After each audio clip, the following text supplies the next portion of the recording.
Les amis, on tient juste à s'excuser pour la boutique baroudeur.fr. Il y a eu un petit problème sur les frais de port à 23 € et un problème de paiement par carte bleue. Il y a une cinquantaine de paniers qui n'ont pas été validés à cause de ça. L'histoire elle est réglée, vous pouvez y aller, vous pouvez valider votre commande. Les frais de port sont revenus à la normale. Et pour les personnes qui ont commandé, qui ont passé la commande avec les frais de port qui étaient extrêmement chers, Baroudeur va vous recontacter, on va vous offrir une casquette. Merci à tous.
Oh putain.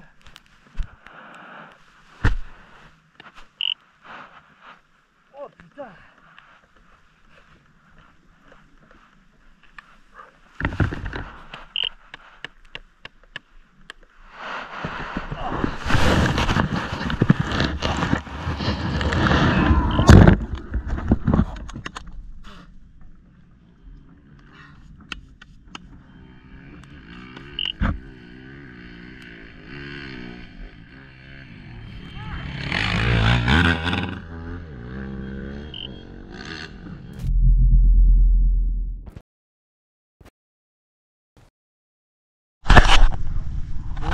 Fin d'une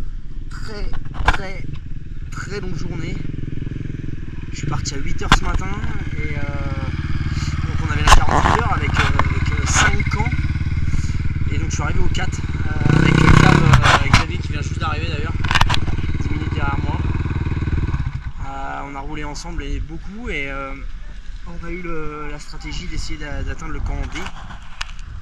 Là le soleil c'est vraiment couché.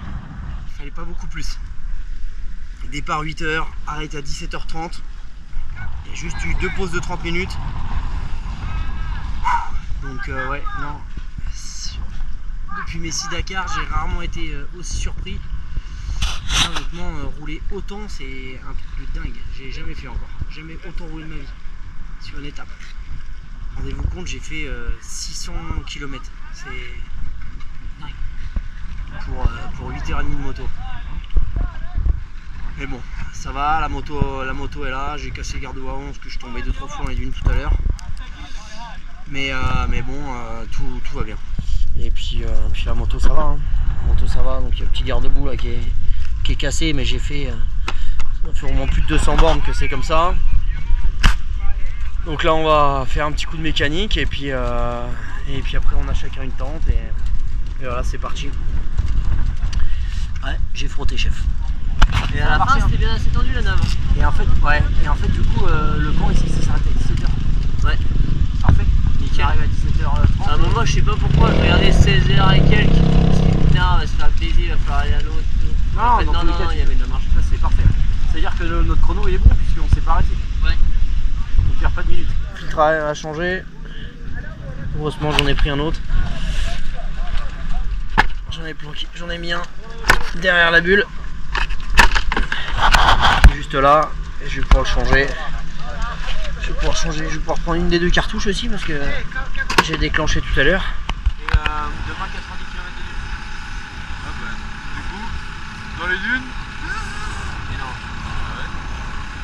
J'ai coupé les. T'as fait un shot? Ouais. Non mais j'ai pas mis le biguet moi. De toute façon quand t'auras mis tes affaires dedans ça va tenir. Bon on va pas être mal là. Voilà. Voilà le chantier pour ce soir. Toi t'es bon mon gars. Tu vois rien. Ouais je comprends. On va aller à la douche? Ah non, bah non. pas de douche. On va aller non mais on va aller au kiné. Ah bah non. Ah bah non, il n'y a pas de kiné. Du coup on va aller emmerder Alain. Ah non, il n'y a pas Alain.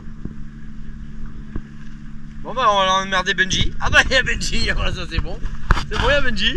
Non, c'est bon, je suis pas là. Non, c'est bon. Je suis pas là. Tu crois que tu me vois, mais je suis pas là. Nickel.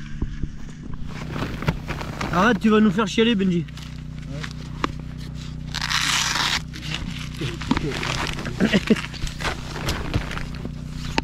Quand t'auras compris, tu viendras dormir dans le camion. Ou tu pourras dormir avec moi si tu veux dans le camion, Benji. Tu racontes? Tu pourras venir dormir avec moi dans le camion si tu veux. Non, c'est bon. Ah bon, d'accord. J'y ai pensé l'autre jour avant le départ. Bah ouais, ça aurait été bien, non? Ouais, non. Non, mais je veux dire, tu vois. J'ai pas pensé très longtemps. On va plus dormir ensemble. Non. Ah mince. Mais vous voulez pas qu'on dorme tous les trois dans la même tente? Ta gueule. Elle est pas très grande hein. Ouais mais toi t'es pas très grand non plus. Alors on va pas te sentir hein. En plus Benji il aime bien faire la femme. Il me fatigue. Allez hop dans le duvet là. Fais ton cacheton Charlie. Non j'ai pas pris le cacheton encore. Ah, je vais le prendre. C'est une très bonne idée. Cacheton c'est le somnifère. Ça aide à dormir. Parce qu'en rallye, faire de sommeil c'est important. C'est l'année dernière que t'avais pris le cacheton, t'avais filmé, t'avais raconté n'importe quoi là.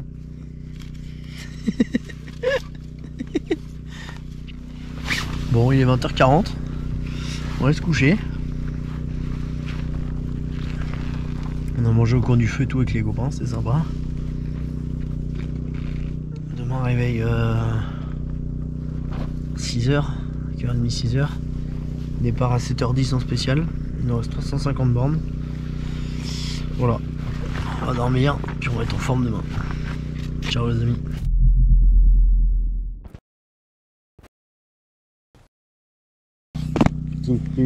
Petite nuit dans le désert. C'est pour les pluies réparatrices, mais elles sont là quand même. Ils nous ont juste donné un matelas, une tente, un duvet. L'année dernière on n'avait pas le matelas, donc c'est estimé heureux, bien déjà. Puis voilà, je m'équipe directement à la tente, on va essayer de manger un petit peu, et puis départ déjà dans quasiment 1 heure. Bon voilà, petit réveil matinal. Tout le monde est en train de ranger ses affaires, on démarre les motos. Et puis départ dans 40 minutes. Donc on va manger un petit bout. Heureusement ça va, nous on a de la chance au Candé. On a je crois 15 km, après on a le refueling où du coup on a 40 minutes de pause. Donc je pense qu'on va bien avoir le temps de se réveiller parce que partir à 7h11 du matin comme ça là, avec le soleil qui est à peine levé, c'est pas hyper facile, on n'est pas hyper bien réveillé. L'année dernière ça m'avait pas vraiment réussi. Donc bon, on va prendre ce marque et puis voilà, il reste 350 bandes, va falloir assurer. Parce que bon, j'ai pas eu de grosses chutes, j'ai pas eu de gros pépins. Au niveau du classement, si je prends pas toutes les pénalités que je dois prendre, normalement on est bon. Donc voilà, on va voir ce que ça va donner. Mais dans tous les cas, le Dakar c'est une course qui est longue. Donc il faut terminer tous les jours avec le meilleur temps possible. Et puis il faut surtout terminer. Donc voilà, on garde l'objectif premier, terminer, pas se blesser, mettre du gaz, pas tomber et prendre un bon départ, comme dit DV. C'était long. Bon là, il y a un peu de boulot là. Oh Dieu, qu'est-ce que t'as branlé toi? Kilomètre 250, je l'ai cassé. Ça fait un moment qu'il roule avec comme ça. On va les gars changer. Au boulot, tiens. On va regarder, ça devait te tordre le disque. Ok. Sinon, qu'on ne dise plus jamais qu'un garde-boue avant de KTM c'est pas costaud. Hein. Kilomètre 250. J'ai fait 500 bornes comme ça là. Tu l'as pas revissé. Par contre j'ai réussi à atteindre le camp qu'il fallait. Et le chrono s'est arrêté pendant que j'étais en train de rouler, donc parfait. Oui, tu voulais celui d'après. Mais tu fais ce que tu peux. Ouais. Non mais attends, déjà, je savais même pas qu'il y avait ABCD, j'ai pas été au briefing et j'étais même pas bien calé au niveau des chronos déjà. Au niveau du kilométrage. Mais j'ai remis du scotch gris là parce que j'avais que ça. Ah, et l'autre mais, côté, la peinture a sauté encore, des deux côtés. Hein. Ah, oui. On va Cette scotcher année, les deux côtés. ouais. C'est que ça a pas tenu. Non, ça a pas tenu. Et j'ai pas pris d'arme. Ouais. Et faudra me remettre un peu de scotch sur le truc. Ouais. C'est mieux la fourche, ce que t'as fait. Par contre, bah je ramasse quoi. Ah, c'est dur. Ouais. Alors on peut peut-être essayer de rouvrir un peu les clics et durcir un peu en ressort. Vas-y, fais ça. Essaye. Comme ça, tu auras un peu plus de confiance. Parce que là, il est quasiment fermé à fond. Bah ouais. J'ai les mains. Ouais, là. C'est un mal de chien. Des chiens. T'es encore là, toi. Mais T'es encore là, toi. Et tu vois, tout le monde le dit hein, que la nouvelle moto, l'arrière il bouge. Ouais. Tient pas. Elle est moins stable. De OS, machin, tout le monde le dit. T'avais fait ton filtre à air ou pas? Ouais. Putain, Par contre, ça m'a fait peur là où tu l'as mis, je l'ai enlevé, je l'ai mis derrière la bulle. D'accord. J'avais peur que ça manque d'air. Et il était 2 fois pire que ça. Ah non, il est dessous. Ah, ok. Ah bah, ouais, bah ah ouais. Bah non, mais tu sais, après, je l'ai mis dedans avec la vis. Je l'ai mis dedans. Le problème, c'est que bah, le truc, la vis elle s'est barrée, donc je dis vas-y, je le mets en dessous. Sauf qu'en fait, avec les vibrations, ça défonce tout. Ah ben. Ça défonce tout. Ouais. Tu verrais l'état du sachet, tu sais, avec les embouts, ça y est, ils sont déjà en train de se balader dedans. Oh. Ok. Ah bah oui, hein. Et je comprends pourquoi tu l'as doublé de scotch et tout. Hein. Eh oui, c'est y a rien qui tient. Eh oui, et puis là, on va recommencer. Tu peux avoir une grande vidéo.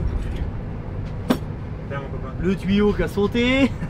J'ai oublié d'ouvrir la bringuette, faire mon affaire pendant que j'étais en train de rouler. J'en ai foutu partout. Le produit, tu sais, que je mets dans le Camel Black. Hier, là, quand je me suis éclaté dans le sable, mais je m'en suis mis une vraie, un mal au crâne et tout pendant 50 bornes. Et ouais, mais c'est que le comportement de la moto, elle a vraiment changé dans le sable. Là, je m'y suis fait, mais au début, j'avais une position trop sur l'avant. Je me suis pris ça aussi. Oui, ça. Et je m'éclate, ça partout. Cochon. J'ai ouvert, du coup, j'ai craché partout. Du coup, la veste, elle est toute dure, c'est rempli de sucre. Ah, c'est sucre. Donc, on la passe à la machine, parce qu'on a une machine. Du on a une machine. Ouais. 7h10, à bloc, à 130, 140 dans les chemins. On a fait ça 5-6 km. Et après, on avait refueling et neutra. Donc, tu sais, ça a été. Il faisait froid, j'ai froid au manteau. 7h, ça caillait. Et du coup, 40 minutes de pause. Là j'ai mangé, parce que sinon, j'ai un peu mangé les rations qu'ils nous mettaient, mais c'était un peu. Il y avait un muesli là, tu foutais de l'eau chaude dedans, donc c'était un peu space. Et du coup, après on est parti, on a été jusqu'au kilomètre 800. Jusqu'au kilomètre 800, voilà, on a refait le deuxième refueling. Là j'ai remangé un peu, et puis bah voilà, 140 bornes un peu pour rentrer. On a eu encore des parties. Hier on a eu une partie. Ils nous ont fait passer dans des dunes hyper molles. Mais du sable. J'ai planté la roue avant, je la voyais plus, hein, je te jure. Et la moto comme ça, et je te jure, Alain, comme ça, butée, elle tombe sur le côté. Il a fallu que je la tire sur l'arrière, que je la tire, c'est comme ça, pour la faire relever, péter une 1, repartir. Et ça me l'a fait 2 fois ça. Et là tu faisais 20 bornes là-dedans. Ça valait 200 bornes de spécial. Horrible. Et ils nous ont refait passer dedans tout à l'heure. Ah ouais? Ah ouais. Non, dur.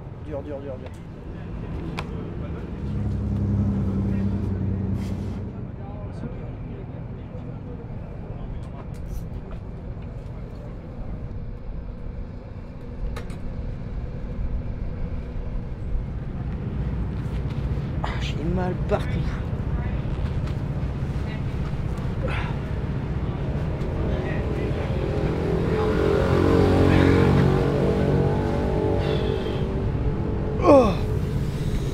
C'est quoi le programme là maintenant? Ah, douche. Comment j'ai envie d'une douche? J'ai pas pris une douche hier. Je suis plein de sable. Je me suis mis dans le duvet rempli de sable hier. Ah, j'en peux plus. Charlie est bien rentré de son étape de 48 heures. J'ai mes points de contrôle habituels. On est avec vidange, filtre à air, filtre à essence, contrôle de la boulonnerie qui est habituel. Et puis du coup, on va checker un petit peu parce que sur différents points du châssis, comme c'est 2025, on n'a pas encore vraiment de recul sur ce qui bouge, comme c'est un nouveau châssis. Voilà, je vais faire un petit bilan complet sur la moto en partie cycle.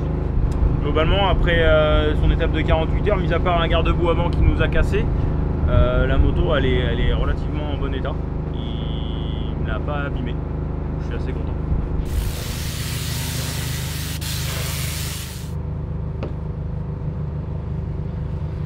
Benji avant-dernier. Derrière Martini et puis voilà.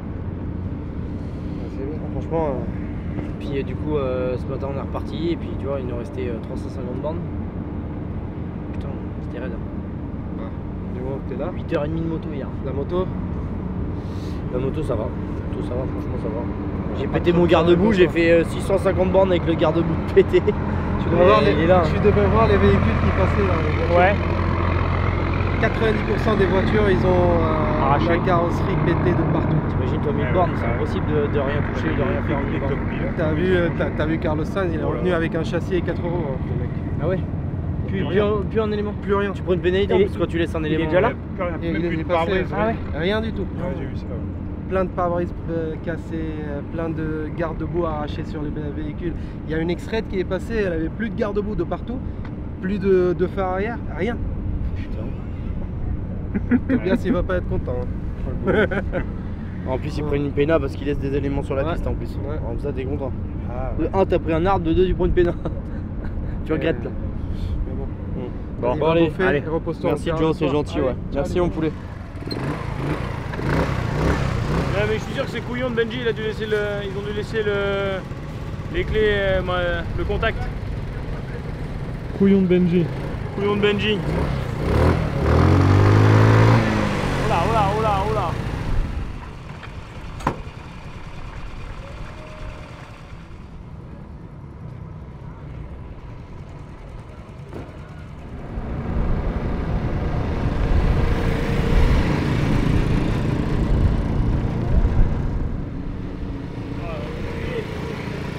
Oh non mais on a fermé nous hein. Oui, on entend ça tous les gens. Comme la caisse d'épargne. En plus, on avait une petite question à vous poser. Bernard Charenteuse, je travaille pour Hugues Motorsport et on s'occupe du montage du suivi des pneumatiques pour Web Goodrich et le fameux Bipmousse Michelin moto. En général, combien de pneus montés à peu près par jour? Alors en ce qui concerne la moto, Ouais. 80, Ok. Et en tout là-bas avec la les voiture voitures 200 en moyenne chaque jour. Dès qu'on aura fini la route, on se met en place, on fait une rotation pour manger un bout et on est au travail et on attend que les concurrents viennent le plus tôt possible dès qu'ils rentrent. Voilà, mais on est en place sur des bivouacs fixes jusqu'à tard et sur des bivouacs où, comme dans la nuit on va devoir partir, eh bien ce soir 21h, 22h c'est tout fermé. Et combien vous êtes de personnes dans le staff de Là GBF? on est 12 personnes. 12 personnes, 2 dédiées aux motos, Ouais. à peu près. Et on donne toujours un petit peu la main à côté. Ok, et ouais, Histoire 10. de ne pas leur faire voir qu'on glande quand on glande, parce Ouais. que Mais des fois, on a le rush moto et on lève pas le nez. Hein. Oui, oui. On l'a vu l'an dernier. Quand tu as des grosses structures qui vous emmènent Ouais. une dizaine d'euros, il faut que ça soit fait rapide. En général, ça marche.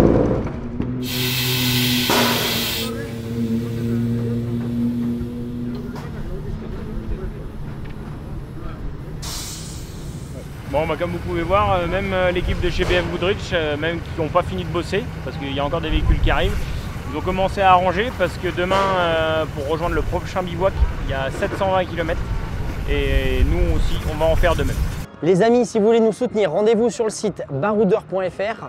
Avec Emilien, chez Baroudeur à Poitiers, on vous a préparé une boutique d'enfer. Vous avez casquettes, t-shirts, des sweats, des vestes, des chaussures, vous avez plein de choses en rapport au Dakar. Donc faites-vous plaisir, allez acheter toute l'édition du Dakar 2025 Team Charles Herbe sur le site baroudeur.fr.